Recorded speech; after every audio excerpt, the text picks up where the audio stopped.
이 말씀은 에베소서 6장 1절에서 9절까지입니다. 에베소서 6장 1절에서 9절까지입니다. 제가 1절, 여러분이 2절 교독합니다. 자녀들아, 주 안에서 너희 부모에게 순종하라. 이것이 옳으니라.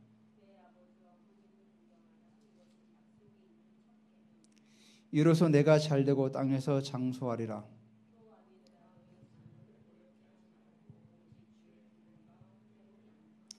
종들아, 두려워하고 떨며 성실한 마음으로 육체의 상전에게 순종하기를 그리스도께 하듯 하라.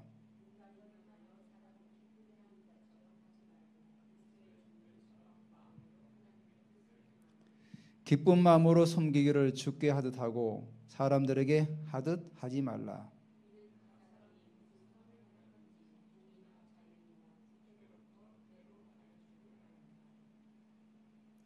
상전들아, 너희도 그들에게 이와 같이 하고 위협을 거치라. 이는 그들과 너희의 상전이 하늘에 계시고 그에게는 사람을 외모로 취하는 일이 없는 줄 너희가 알미라. 아멘. 어제 저희가 그 왕사 모임을 하는데 어떤 한 목사님이 이제 뭐 삶을 이렇게 나누는 시간이 있었어요. 이번에 수련을 했는데, 수련은 이제 두 교회가 연합을 해서 수련을 했대요. 했는데 이제 그쪽 교회에 이제 굉장히 머리가 아픈 분이 있었대요. 그러니까 뭐 타이레놀을 매일 먹어도 잠잘 때 굉장히 고통스러웠대요. 너무 힘들어가지고. 그래서 이제 4명이서 같이 이제 교회 기도하는 가운데 각자가 하나님께서 주시는 감동을 이제 기도 끝나고 나누라고 그랬어요. 그래서 이 아픈 분을 기도할 때, 그래서 어떤 분은 뭐 전진, 어떤 분은 뭐 또 치유. 그래서 4명이서 같이 기도한 다음에 그걸 그대로 이렇게 선포를 했대요. 그리고 이제 목사님은 이제 머리에다 손을 올리고 그분 표현으로는 금가루를 뿌립니다. 이렇게 했대요. 근데 깨끗하게 치유가 됐다는 거예요. 그래서 밤 10시가 넘었는데도 전화가 왔대요. 목사님 지금도 머리가 안 아파요. 그 잘 시간 되면 굉장히 머리가 아팠대요. 근데 그걸 간증을 이제 하시는데, 그거 너무 심합니다. 영광에서 영광으로 들어가게 되면은 우리가 기도하지 않아도 그냥 치유가 되는 거죠. 그래서 제가 이번에 설국에서 갔다 오면서 초자연적을 붙잡으라 그랬을 때 저는 이제 영광에서 영광으로. 그때 또 저희 왕사, 제가 한번 얘기했죠. 왕사에 같은 멤버인데 그 자매님인데 이분이 이제 이번에 석사 과정 끝나고 목사님 그 과정을 하시겠다고 하더라고요. 이분의 얘기를 들었는데 이분도 거의 영광의 삶을 살아가고 있는 거예요. 그러니까 예언적인 삶을 살아가고 있어요. 그러니까 결혼할 배우자도 주님께서 다 보여주시고, 그리고 앞으로 자기가 일어날 일들을 사진처럼 이렇게 보여주시고, 커트처럼. 그러니까 이렇게 영광으로 들어가게 되면 하나님께서 우리의 앞길도 다 보여주신다는 거죠. 그래서 우리가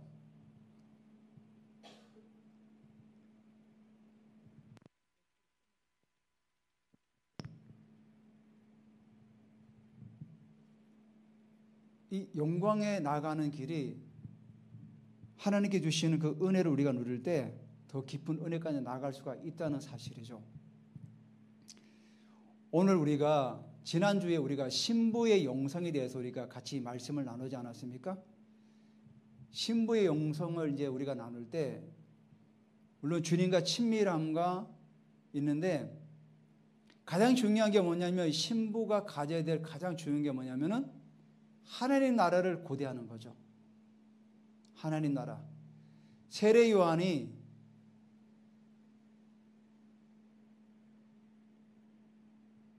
소리가 계속 우웅 하는 게,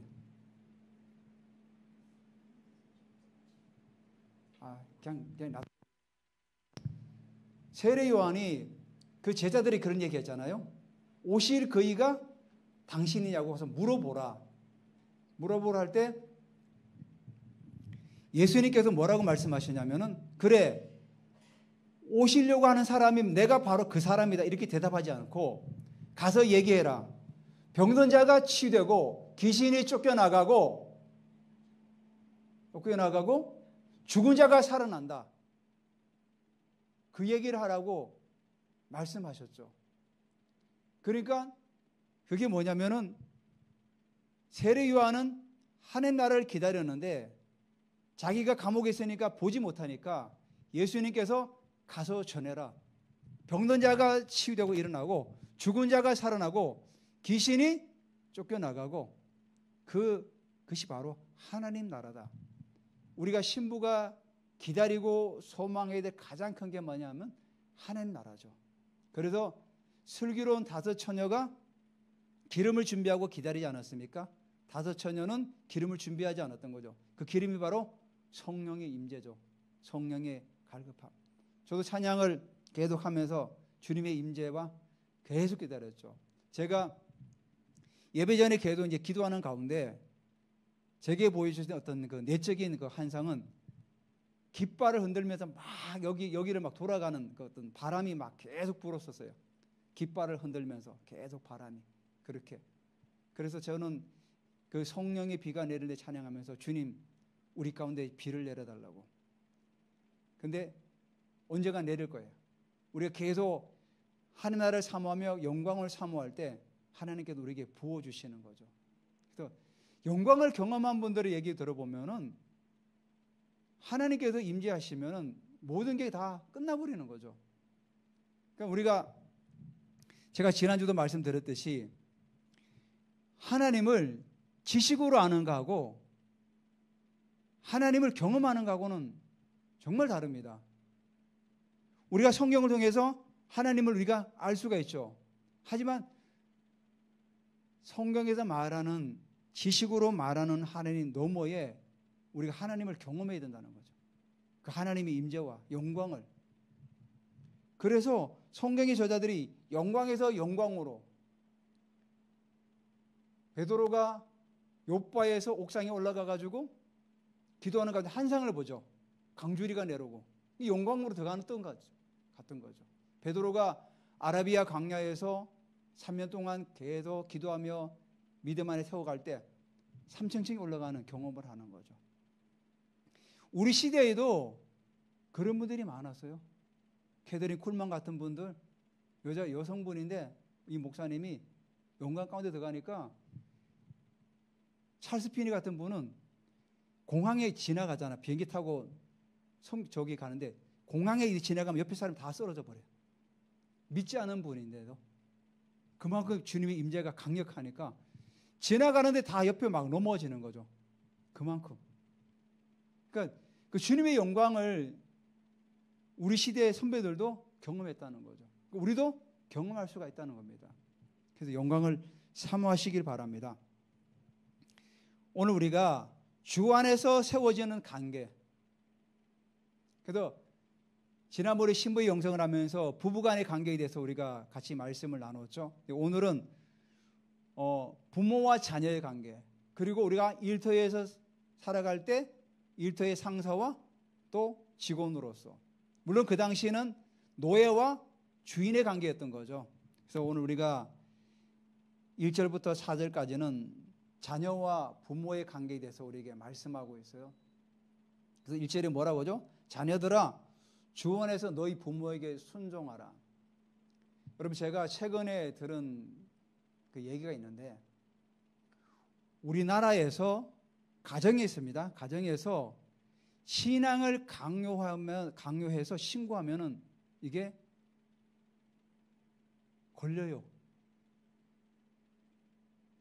우리가 예전에 가정에서 교회가 말씀 공부에 그리고 막 예배를 강제로 드려도 신고해도 이거는 문제가 되지 않았어요. 왜? 그러면 가정의 부모로서 또 뭐 자기 신앙을 강요하는 거는 별 문제가 안 되는데 지금은 문제가 된다는 겁니다. 지금 이런 세상입니다. 그리고 요즘도 뭐 어떤 기업체나 이런 데서 종교를 강요하면 걸립니다. 이제는. 지금 우리나라가 예전에 성경을 근거해서 헌법을 세운 나라가 우리나라입니다. 미국의 헌법을 본받아 가지고 우리나라가 미국의 헌법을 본받아서 성경에 근거해서 법을 세운 나라가 바로 우리나라예요. 근데 그 우리나라가 가정에서 뭐 직장도 아니에요. 가정에서 신앙을 강요했다고 해서 신고가 돼 가지고 조사를 받는 나라가 됐다는 겁니다. 정말로 어처구니가 없게 된 거죠. 그만큼 나라가 이상한 방향으로 가고 있다는 겁니다. 올바른 방향이 아니죠. 미국에서 공공교육기관에서 성경 공부를 없앴죠. 그 결과로 미국의 학교들이 어떻게 됐습니까? 망가질 대로 망가진 거예요. 마약, 총기 사고. 케네디 대통령이 때 그걸 다 없앴어요. 여러분 케네디 가문이 어떻게 되는지 아시잖아요. 그러니까 너무나도 이상하게 우리나라가 따라가고 있다는 거죠. 그래서 우리가 나라를 위해서 기도해야 돼요. 신앙의 자유가 지켜줄 수 있는 나라. 그 자녀들아 주 안에서 부모에게 순종하라. 이것이 옳으니라. 옳다는 거죠. 자녀들이 부모에게 순종하고 살아가는 것이 옳다는 거예요. 근데 예수님께서 이런 말씀을 하신 적이 있죠. 나를 따르거든 다 버려두라 그죠. 어떤 제자가 제가 주님을 따르겠습니다. 근데 지금 부모님이 돌아가셔서 내가 장사를 지내고 와야 됩니다니까 예수님께서 뭐라고 말씀하셨죠? 그래 가서 장사 지내고 따라오라 이렇게 얘기했습니까? 죽은 자로 하여금 장사를 지내게 하고 너는 나를 따라 그랬어요. 그리고 예수를 믿게 되면 가정 안에서 불화가 일어난다 그러죠. 형제가 형제를 미워하게 되고 자식이 부모를 미워하게 되고. 자, 그래서 간염 믿지 않는 가정에서 불신자 가정에서 자녀가 교회를 나가게 되었습니다. 예를 드는 겁니다. 근데 부모가 교회 다니지 마. 순종하라 그랬으니까. 여러분 그럼 교회 나가지 말아야 됩니까? 성경이 분명히 뭐라고 했습니까? 주 안에서 부모에게 순종하라. 그러면은 자녀가 교회를 나가고 부모님이 믿지 않기 때문에 교회를 나가지 말라고 그 말은 사실 우리가 순종하면 안 되죠. 우리가 육신의 부모를 물론 순종해야 되지만은 그보다 더 높은 법이 있죠. 하나님을 순종해야 되는 거죠. 왜? 하나님을 믿어야만이 결국은 가정이 구원을 받기 때문에 얘기를 해야 되죠. 그래서 이 부분은 우리가 순종하면 안 된다는 거죠. 모든 부분은 우리가 순종해야죠. 하지만 신앙에 있어서는 먼저 우선순위가 하나님께 있다는 거예요. 하나님께서 이 가정이라는 제도를 통해 가지고 뭘 보여주기를 원하십니까? 하나님 나라를 보여주려고 그래요. 그래서 하나님께서 제일 먼저 세운 제도가 최초의 제도가 가정이에요. 아담과 하와를 만들어서 가정을 세우지 않습니까? 성경에 보면은 우리가 창세기를 보지 않았습니까? 창세기 보면 전부 가정 얘기예요. 아브라함이 이삭을 낳는 가정과 얘기를 많이 하죠. 또 이삭이 아내를 맞이해서 아내를 맞이하는 가정도 굉장히 많이 소수하죠. 그래서 가정을 또 이루어요. 또 야곱도 가정을 이루고 가정을 이루는 게 얘기가 굉장히 길잖아요. 그러니까 그만큼 가정이 중요하다는 거예요. 여러분 가정 안에서 하나님 나라를 경험하지 못하면은 결국은 믿음의 자녀들이 다 떠나는 거예요. 예전에는 어떤 분이 이런 글을 썼더라고요. 고등학교를 졸업하고 대학교를 가면은 교회를 안 다니는 경우가 많았대. 다 떠나. 요즘은 그렇지 않대. 요즘은 초등학교를 졸업하고 중학교 가면 다 안 나간다는 거예요. 그만큼 아이들이 세상의 문화에 더 많이 영향을 받는다는 겁니다. 저희 때 핸드폰이 어디에 있었습니까? 핸드폰 없었어요. 제가 군대 제대하고도 이런 핸드폰이 없었습니다. 지금은 핸드폰이라는 이런 기기가 있어가지고 어릴 때부터 초등학교 때부터 핸드폰을 갖고 다니고 보다 보니까 세상 문화를 접할 기회가 더 많이 있는 거죠. 그러니까 이 신앙 교육하기가 너무 어려운 거죠.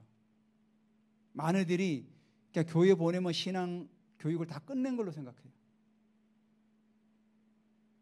사실 교회 오면은 1시간, 2시간밖에 신앙 교육을 하지 못하잖아요. 대부분의 시간은 어디 있습니까? 가정과 학교에 있는 거죠. 가정에서 부모님들이 자녀들의 신앙 교육을 책임지지 않으면은 자녀들은 다 세상으로 갈 수밖에 없는 구조예요, 지금 현실은. 그래서 물론 교회가 책임을 져야 되지만은 가장 중요한 게 가정에서 한해 날을 경험하게 해야 되는 거예요. 그래서 같이 기도하고, 저희 가정도 주일마다 하다가 요즘은 뭐 잘 못하고 있지만 또 생각나면 하고 그래요. 가정에서 같이 기도하고 또 예언 훈련도 같이 하고 기도해주고, 이런 영적 세계를 같이 경험해 나가면은 가정이 온전히 세워지는 거죠. 그런데 지식적이고 종교적으로 아이들을 계속 강요하면은 결국은 다 떠날 수밖에 없다는 거죠. 아무리 가정에서 강제적으로 막 예배를 드리고 성경 읽히고 해도 그 아이들이 머리가 자라가지고 자꾸 커나가면은 결국은 다 튕겨져 나가요. 강제로가 되지 않는다는 거죠. 결국은 뭐죠? 성령의 바람이 가정 안에 불어와야 돼요. 성령의 임재하심 가운데서 예배도 드리고 해야지 그럴 때 아이들이 감동이 받고 감화받고 그렇게 가정을 세워가야 된다는 겁니다. 그러니까 두 번째가 내 아버지와 어머니를 공경하라. 이것은 약속 있는 첫 계명이다 그래요. 아버지와 어머니를 공경하라 의미가 헬라 원어의 의미가 더 정확한 의미는 가치를 두라는 거예요. 단순하게 인사 잘하고 말씀 잘 듣는 것이 공경이 아니라 공경하다는 그 의미가 깊은 의미는 가치를 두다예요. 그러니까 다시 말해서 어머니와 아버지를 공경하는 것은 가장 가치 있는 일이라는 거예요. 우리가 세상에서 가치 있는 일 많죠. 착한 일을 많이 한 것도 가치가 있고 어려운 사람을 도와주는 것도 가치가 있고 그런데 가치가 있는 일인데 성경에서 가장 가치 있는 일이 뭐냐 그러면은 부모를 공경하는 일이 가장 가치 있는 일이라는 거예요. 그래서 가치 있는 일이기 때문에 이것은 약속 있는 첫 계명. 십계명의 첫 계명은 뭐죠? 내 앞에 다른 신을 섬기지 말라예요. 여기서 첫 계명은 뭡니까? 우선순위의 문제예요. 우선순위. 첫 계명, 그 십계명이 첫 계명이 아니라 가장 우선되는 사명이라는 거예요. 계명이라는 거예요. 부모를 공경하는 것이. 그래서 우리가 저희도 또 부모님이 계시잖아요. 또 우리 자녀들도 부모님이 계시고 다 우리가 자녀고 또 부모로서 또 우리 역할도 있지 않습니까? 그래서 가장 부모를 공경하는 일이 이 세상에서 가장 가치 있는 일이라는 겁니다. 가치 있는 일이기 때문에 3절에 뭐라고 합니까? 이로써 내가 잘되고 땅에서 장수한다는 거예요. 내 부모를 공경하고 그 일을 가치 있는 일에 둘 때 내가 하는 모든 일에 하나님께서 복을 주시고 또 네가 생명이 길다는 거예요. 사실 이게 이스라엘의 어떤 구약의 율법에 의하면은 부모를 공경하지 않고 부모를 학대하는 사람은 돌로 쳐 죽였어요. 굉장히 강력한 법이죠. 이스라엘 율법에 의하면은 부모를 저주하거나 악한 자식은 돌로 쳐 죽이는 거예요. 그러니까 당연히 생명이 짧죠. 부모를 공경하지 않으니까. 근데 오늘 우리는 그렇지는 않잖아요. 뭐 세상이 법적으로 저촉이 되면 뭐 법의 어떤 처분을 받을 수 있지만은 그렇지만 우리가 이 말씀을 3절을 잘 기억해야 돼요. 아, 우리가 부모를 공경하고 그 일을 가치에 둘 때 하나님께서 우리가 하는 일에 복을 주시고 우리의 생명이 길다는 사실이죠. 하나님께서 은혜를 주시는 거죠. 그래서 우리 자녀들의 귀한 말씀을 또 기억하고 또 우리가 살아가야 되죠. 그렇지만 또 부모들의 또 책임도 있습니다. 4절에 뭐라죠? 아비들아 너희 자녀를 노엽게 하지 말라. 그러니까 아비드라 했을 때 아버지만 말하는 것이 아니라 아버지와 어머니 모두를 말하는 거죠. 자녀를 노엽게 하지 말라는 거예요. 분노하게 만들고 또 뭐죠? 학대하고. 사실 우리가 최근에 어떤 뉴스를 이렇게 보면은 굉장히 생활고에 힘들어가지고 부모가 자녀와 같이 자녀를 죽이고 자기도 자살하는 경우가 있잖아요. 그게 뭐냐면은 자녀가 자기 소유물이라고 생각하니까 그래요. 자녀는 우리의 소유물이 아니에요. 하나님께서 이 땅에 부모를 주신 이유가 뭡니까? 청지기로 주신 거예요. 청지기가 뭡니까? 그 자녀가 잘 자랄 수 있도록 후원자 역할을 하는 거죠. 도와주고. 소유물이 아니라는 거죠. 자녀는 다 하나님의 자녀고 하나님의 소유예요. 우리가 함부로 자녀의 생각과 자녀의 의지를 함부로 하면 안 되는 거죠. 인격체이기 때문에. 자녀들도 한 명 한 명이 다 인격이 있는데 그 인격을 존중해주고 그 의지를 존중해주는 거죠. 그렇게 하는 거죠. 자녀를 노엽게 하지 말라. 물론 이것도 뭐죠? 주 안에서. 아버지나 오늘부터 교회 안 나가요. 그거는 어떻게 합니까? 우리가 기도해주고 설득을 해야죠. 자꾸. 노엽게 하지 말고 오직 여기 나오죠? 오직 뭐라고 합니까? 주의 교훈과 훈계로 양육하라. 우리나라가 조선시대 500년 동안 유교가 꽉 붙들고 있었죠. 물론 유교에 어떤 좋은 영향도 있지만은 굉장히 율법적이죠. 사람을 옥죄이고. 그래서 뭐 칠거지약 해가지고 예전에는 여성분들은 굉장히 억눌려 있었죠. 아기를 낳지 못하면은 쫓겨나가기도 하고.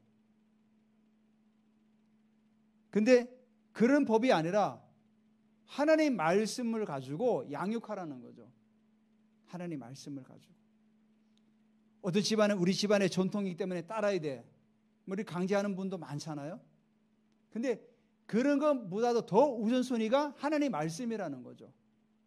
하나님 말씀에 그것이 저촉되면은 가감하게 버려야죠. 가정을 세우는 데 있어서 가장 중요한 거는 가정의 전통과 유교 전통이 아니라 하나님 말씀이라는 거죠. 하나님 말씀이 우선되어서 자녀를 양육하고 가정을 세워나가는 게 너무 중요하다는 겁니다. 우리 믿음의 가정에도 하나님 말씀보다는 자기 가정의 전통을 먼저 우선하는 분들이 굉장히 많아요. 우리 가정은 이렇게 해. 새로운 며느리가 들어오면 우리 가정은 이래 해. 물론 가정의 문화는 있지만은 문화는 존중해 줘야 되지만은 그보다 더 우선되는 게 하나님 말씀이죠. 하나님 말씀 안에 세우자죠. 그래서 믿음의 가정 안에도 고부 갈등이 굉장히 심하잖아요. 그게 왜 그러냐면은 하나님 말씀보다는 자기 생각과 전통과 가문을 더 중요시 여기니까 그런 거죠. 우리는 하나님의 자녀가 되어서 우리 안에는 하나님의 법이 있는 거죠. 그리고 가정은 하나님 나라가 존재해야 되는 거예요. 그래야만이 가정이 원만하게 잘 세워져 나갈 수 있다는 겁니다. 우리가 기억하고 또 우리도 기억하고 이렇게 또 세워져 나가길 바랍니다. 두 번째로 종과 주인의 관계를 말하고 있어요. 1세기 때 학자들에 의하면 로마시의 인구의 3분의 1이 노예였대요. 예전에 로마 시대 때, 1세기 때는 의사도 다 노예가 굉장히 많았어요. 의사. 근데 누가복음을 기록한 누가는 아마도 자유인이었던 것 같아요. 그러니까 지금은 의사가 얼마나 좋은 직업입니까? 근데 그 당시는 다 노예들이 그런 의사들을 했어요. 의사. 또 교사들도. 왜냐하면 전쟁이 나서 포로로 잡아온 사람 중에 학식이 높고 똑똑한 사람들이 많았잖아요. 그런 사람들을 자기 집에 자녀들을 가르치는 교사로 세웠어요. 교사로 세워가지고 자녀들을 양육하고 그랬던 거죠. 근데 그런들이 다 노예였던 거죠. 그래서 로마시의 인구의 3분의 1이 노예였다는 거예요. 그러니까 세 사람 중에 한 명은 노예예요. 그만큼 노예가 많았다는 거죠. 근데 초대교회를 구성한 사람들이 거의 다가 노예입니다. 노예. 상전, 여기 성경이 말하는 상전 주인들은 그리 많지가 않아요. 물론 바울의 동역자 가운데 가이오 같은 사람도 있었고 루디아 같은 사람, 브리스라, 아굴라 같은 사람 다 자유인이었죠. 굉장히 부자였던 사람도 있었지만 그래도 하층민들이 굉장히 많았던 거죠. 그러니까 그 하층민들이 교회에 와가지고 하나님의 임재를 느끼고 신앙생활하면서 또 일터로 가지 않습니까? 근데 그들이 가서 만약에 성경에서는 하나님의 말씀에서는 모든 인간은 다 평등하다. 근데 현실은 어떻습니까?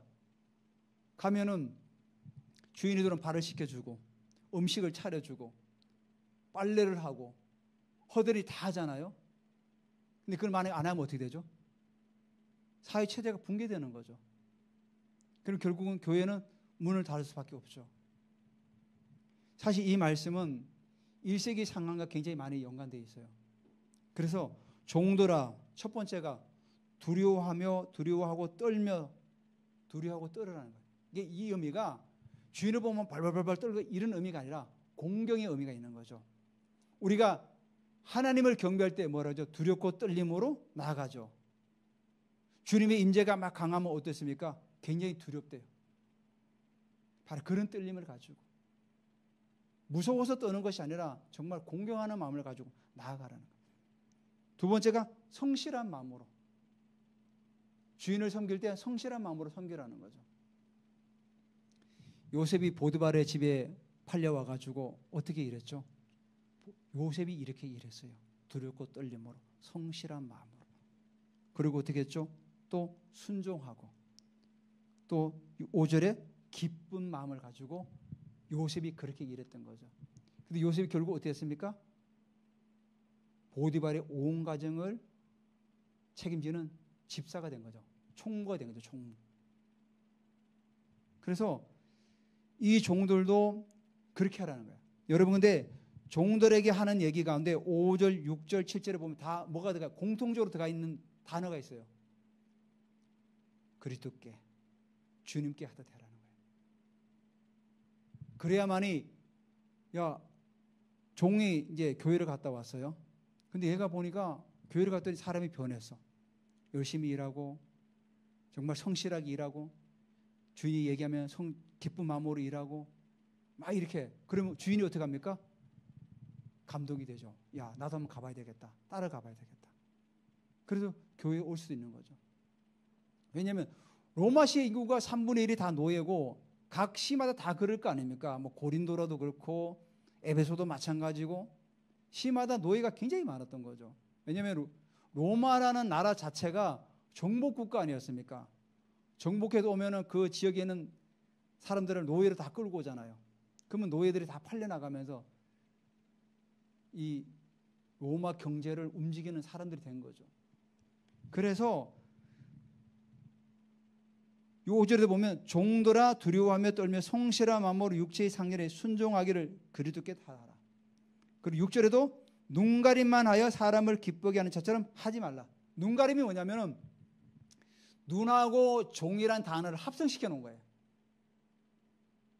눈하고 종을 합성시켜 놓은 단어가 눈가림이에요. 이 말은 뭐냐면은 종이 주인이 보는 데서만 일하고 보지 않는 데서 일하지 않는 눈가림, 그 의미를 가지고 있는 거예요. 그런 사람도 있지 않습니까? 뭔가 상전이 보면은, 상사가 보면 열심히 일하는 척 하다가 없으면은 그냥 자기 할 일 하고 놀고 있는 사람들. 그래서 그렇게 하지 말고 그리스도의 종들처럼 마음으로 하나님께 해라. 마음이라는 의미가 여기 마음이 온전히 기쁜 마음으로 이런 의미를 가지고 있는 거예요. 그러니까 우리가 일할 때 우리도 일터에서 일하지 않습니까? 일할 때 정말 이런 기쁜 마음을 가지고 감사하는 마음을 가지고 이렇게 일해 나갈 때 인정을 받을 수 있다는 사실입니다. 자, 그러면서 8절에 각 사람이 무슨 선을 향하든지 종이나 자유인이나, 그러니까 교회 안에 노예도 있고 자유인도 있지 않습니까?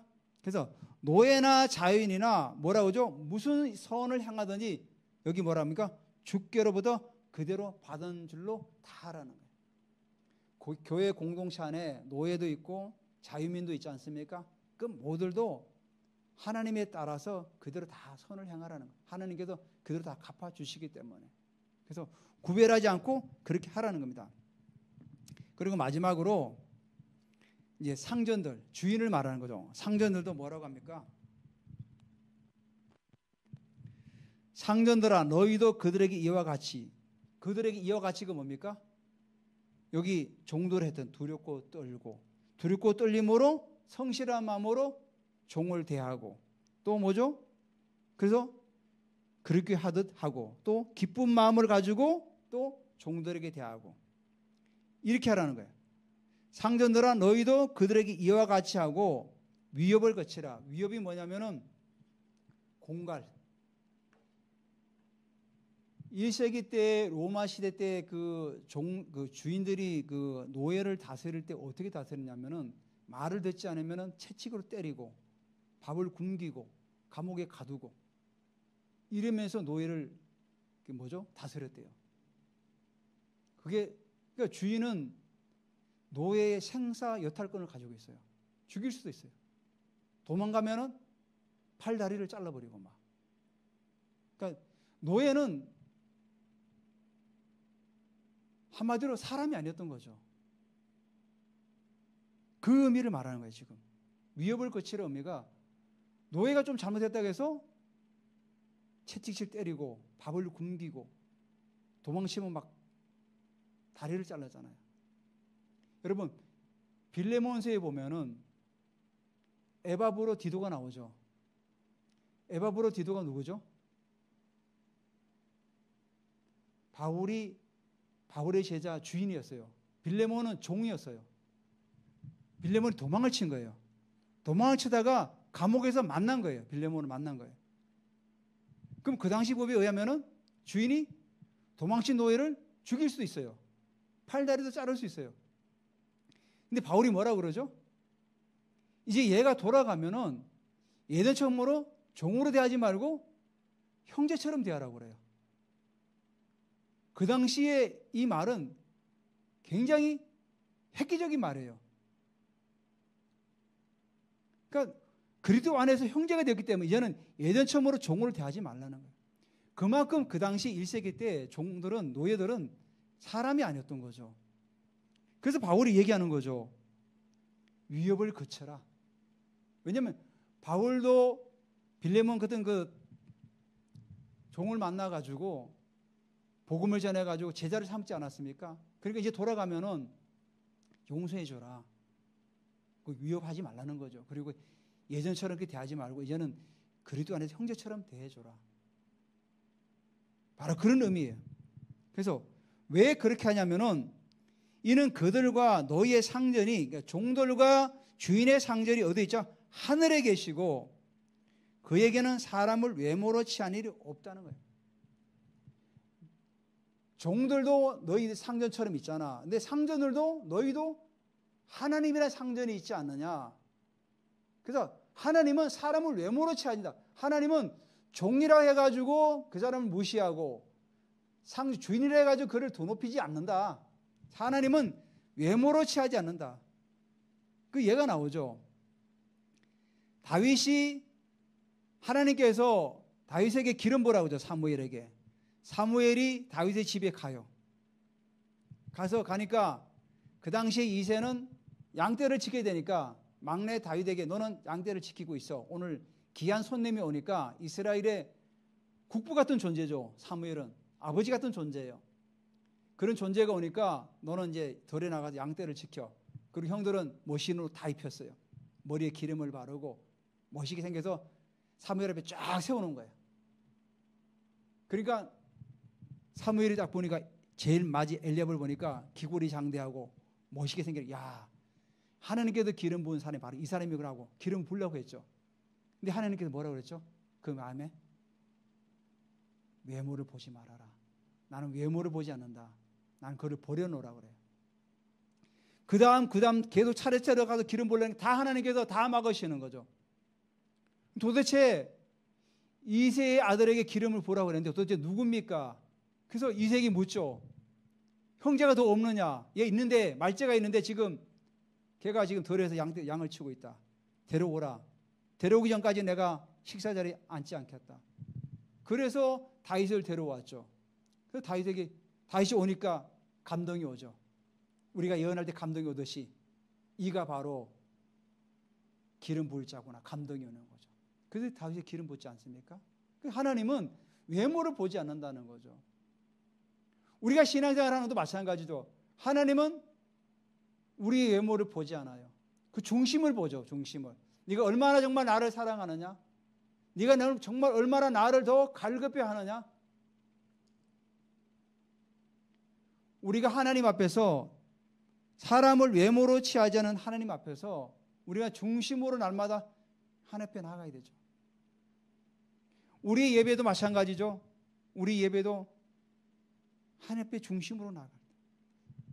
저희가 우리 예배가 사실 솔고기 갔다 와가지고 정말 소수가 예배 드렸는데, 물론 우리 영생 집사가 다리 수술하면서 나오지 못하는 그런 환경이었죠. 그런데도 참 기쁜 마음으로, 정말 감사한 마음으로 더 주님의 임재를 더 경험하면서 우리 예배를 드렸어요. 우리가 하나님은 외모를 보지 않기 때문에. 그래서 하나님은 우리 교회도 마찬가지입니다. 우리가 더 임재 가운데 우리가 들어갈 때, 영광에서 영광으로 들어갈 때 하나님께서 그 모든 걸 채우신다고 저는 확신해요. 우리의 동역자, 우리의 재정, 모든 것들, 우리가 정말로 우리가 영광에서 영광으로 들어가기를 우리는 힘쓰고 애쓰고 갈망하시기를 바랍니다. 왜냐하면 하나님은 외모로 보지 않기 때문에. 하나님은 중심을 보시긴 하나님이시기 때문에 우리가 그 중심 가운데 우리가 계속해서 들어가기를 소망하며 갈망하시기를 주님의 이름으로 축원합니다. 우리 다 모두 서서 우리 손들 같이 한번 기도하기를 원합니다. 오늘 말씀을 우리가 기억하면서, 주님, 우리가 자녀들이 주 안에도 순종하기를 또 원하며, 우리가 종들도 두려고 떨림으로 또 상전을 대하고, 또 상전도 하나님 앞에서 대하고, 또 왜냐하면 하나님은 외모로 사람을 취하지 않기 때문에 중심을 보시기 때문에 우리가 하나님 앞에 중심을 갖고 나아갑니다. 우리가 같이 한번 기도합니다. 주여! 할렐루야! 우리가 주님 앞에 믿음으로 나갑니다. 주님, 우리에게 하나님 영광 가운데 임하여 주시옵소서. 예, 우리가 하나님 아버지를 믿고 나가기를 원합니다. 우리가 더 믿음 안에 선진하기를 원합니다. 이 시간 가운데 주님께도 더 기름 부어 주시옵소서. 할렐루야! 자녀들아, 주 안에도 순종하라고 우리에게 말씀하시면서 공경하라고 하십니다. 하나님 아버지, 가장 가치 있는 일이기 때문에 우리가 거기에 가치를 두고 살아가기를 원합니다. 이로써 내가 땅에서 잘되고 장수한다고 말씀하신 주님, 하나님 아버지, 또 우리 부모된 자로서 우리가 또 자녀들을 노엽게 하지 않게 하시고, 우리가 주의 말씀과 교훈으로 양육해 나갈수록 우리에게 은혜를 보시고 더 기름 부어 주시옵소서. 또 아버지 하나님이여, 종들과 상전에 가는 말씀을 우리가 또 기억하기를 원합니다. 우리가 두리고 떨림으로 주님께 대하듯이 우리가 나아가기를 원합니다. 우리가 성실한 마음을 가지고, 기쁜 마음을 가지고 우리가 또 아버지의 직장에서 일할 수 있도록 하나님 우리에게 기름 부어 주시옵소서. 하나님 아버지요, 하나님은 사람을 아버지의 외모로 취하지 않고 우리가 중심을 보신다고 말씀하였사오니, 우리가 중심을 보시는 하나님 앞에 날마다 믿음으로 전진하기를 원합니다. 할렐루야! 우리에게 더 기름 부어주시고 우리가 통성으로 더 기름을 뿌려 나아갑니다. 할렐루야! 예, 주님 더 기름 부어주시고 더 기름 부어주시옵소서. 우리가 영광에서 영광으로 나아가기를 합니다. 할렐루야! 예, 우리가 주님 더 기름 부어주시고 우리에게 더 은혜를 부으시고 더 기름 부어주시고 더 기름 부어주시고 더 기름 부어주시옵소서. 여러분, 아픈 분에 손 올려주시고 또 머리에 손 올리기 바랍니다. 이 시간 예수 이름으로 명령하노니 모든 연약한 분이 예수 이름으로 회복될지어다. 모든 연약한 분이 예수 이름으로 회복될지어다. 생기가 불어올지어다. 생기가 불어올지어다. 성령의 바람이 불어올지어다. 예, 성령의 바람 불어올지어다. 성령의 바람 나아갈지어다. 성령의 바람 불어올지어다. 모든 연약한 분이 회복될지어다. 예, 주님, 태문의 시간이 예수 이름으로 열릴지어다. 비종국 만국정은 예수 이름으로 회복될지어다. 비염은 예수 이름으로 떠나갈지어다. 모든 피부에 더러분이 예수 이름으로 떠나갈지어다. 척추의 모든 청망증도 예수 이름으로 바르게 교정될지어다. 우리의 오장기부가 예수 이름으로 강건하게 될지어다. 할렐루야. 주님 감사드립니다. 하나님 앞 특별히 우리 또 조영생 집사님 십자인대를 수술해서 아버지 하나님 지금 회복 중에 있습니다. 주님 그곳에 주님의 보혈을 바르고 주님의 아버지 하나님의 기름을 붓습니다. 주님 예수 이름으로 명령이 속히 회복되어서 일상으로 돌아갈지어다. 속히 회복되어서 일상으로 돌아갈지어다. 예전처럼 다리는 건강하고 튼튼하게 될지어다. 할렐루야. 주님 감사드립니다. 주님 영광 받아주시옵소서. 예수님의 이름으로 기도드립니다. 아멘. 예, 앉아주세요.